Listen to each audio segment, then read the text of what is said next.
Nah, beliau ini sebagai relasi. Apa? Ini adalah Wijen ini salah satunya adalah kumpulan nyawa-nyawa rakyat. Di mana rakyat itu terkumpul dalam satu tempat dan bersatu di sini. Makanya ketika kita berarti kita melindungi rakyat-rakyat yang ada di luaran sehingga sudah masuk ke dalam otomatis tidak akan kena serangan apapun dari luar nih. Iya. Bagaimana cara ini?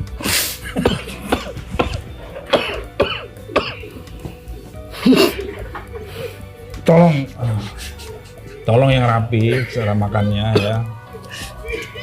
Ini Ada masa-masa itu. Iya, coba lumayan lah. Nah, itu ternyata dia ada gue dapat kabar sama dia